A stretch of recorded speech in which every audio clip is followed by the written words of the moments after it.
There's a specific kind of lie they tell you about money. They tell you it's about hustle and grind. But if hard work made you rich, every single mother in the world would be a billionaire. The truth is much colder. Wealth isn't about how hard you pull the rope. It's about who is holding the other end. In the next few minutes, I'm going to give you 10 laws that separate the people who look rich from the people who actually own things. Pay close attention to law number 4, the law of the exit. It's the difference between being a king and being a hostage to your own business. If you don't master this, you aren't building an empire. You are just building a bigger cage.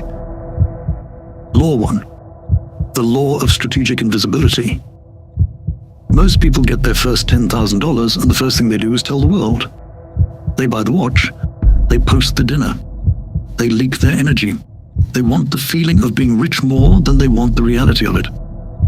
The first law of the ghost is to stay invisible. Every person who knows you have money is a person who will eventually try to take a piece of it, whether through a bad deal, a guilt trip, or a lawsuit. Build in the dark. If they can't see you, they can't track you. Law 2, the law of high-stakes patience. Poverty is loud and fast. Wealth is quiet and slow. The get-rich-quick crowd is just a herd of cattle being led to the slaughter by people who understand law number 2. You have to be willing to look like you're losing for a very long time. You have to be okay with your old friends thinking you failed because you aren't out at the club. Real wealth is built in the boring moments. The spreadsheets at 3 a.m., the compound interest, the years of no before the one big yes. Law 3, the law of the clean blade. In business, your reputation is a blade. If it's notched with small lies or cheap shortcuts, it'll shatter when you hit something hard. People think millionaires are all crooks. The truth, the ones who stay millionaires are the ones who are ruthlessly honest in their dealings. Why? Because trust is the highest form of leverage. If the elite players in your city know your word is iron, doors will open for you that money could never buy. Be a shark, but be an honest one. Law 4, the law of the exit. I told you this was the most important one. Most people start a business or a career and their only plan is make money. That's a trap. If you don't know how you're getting out before you get in, you don't own a business. You own a job with high overhead. Whether it's an automated store, a real estate flip, or a freelance gig, you must build it to be sold.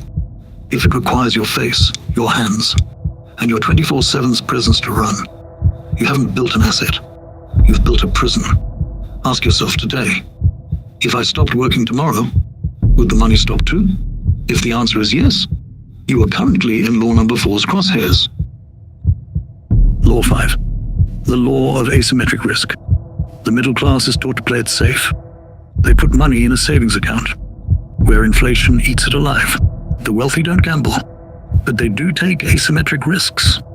This means looking for situations where the downside is small and known, but the upside is infinite. Buying a stock is a risk. Buying a skill is an asymmetric risk. A skill stays with you forever and can be sold 10,000 times. Stop betting on the house. Start betting on things you can control. Law 6, the law of emotional liquidity. Money is numbers, but wealth is emotions. If you get a mean email or a bad market report and it ruins your entire week, you are too poor to be rich. To handle millions, you have to be emotionally liquid. You have to be able to lose $50,000 in a morning and still eat lunch with a smile on your face. If your heart rate is tied to your bank balance, you will make desperate decisions, and desperate people always lose their shirts. Law 7, the law of the gatekeepers. You don't need to know everyone.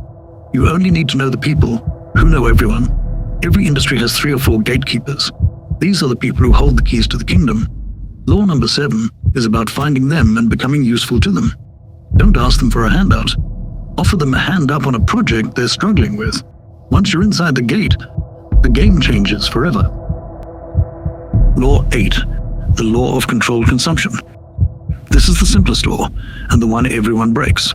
Your lifestyle should always be 2 steps behind your income. If you make $100,000, live like you make $50,000. If you make $1 million, Live like you make 200,000. The gap between what you earn and what you spend is your war chest. Without a war chest, you can't strike when blood is in the streets and assets are on sale. Don't buy the Ferrari until the cash flow from your investments buys it for you. Law 9 and 10. The law of the ghost's return. Law 9. Never stop learning. The moment you think you've made it, the market is preparing to replace you. Law 10. The final law. Once you have reached the top, become the ghost again. True power isn't being recognized at the airport. True power is being able to buy the airport, and no one knowing your name. If you're still here, if you're still listening while the rest of the world has scrolled away to find a distraction, you're already exhibiting the most important trait of the elite. You have the ability to endure. But endurance is only half the battle.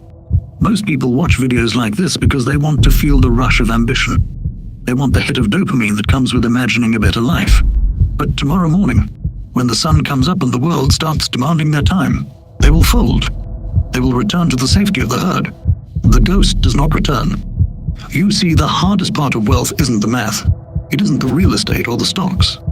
The hardest part is the isolation. When you decide to follow these laws, you are signing a contract with loneliness. You will stop being able to relate to people who complain about things they have the power to change.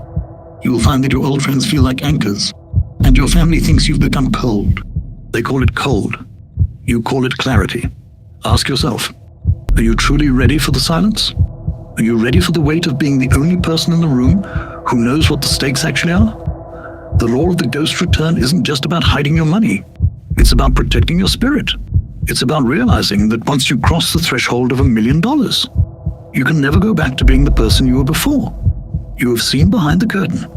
You know that the economy is just a game of psychological leverage, and you are finally one of the players. This journey is not for the faint of heart. It is for the person who is tired of being a spectator in their own life. It is for the one who is willing to be misunderstood for a decade so they can be free for a lifetime.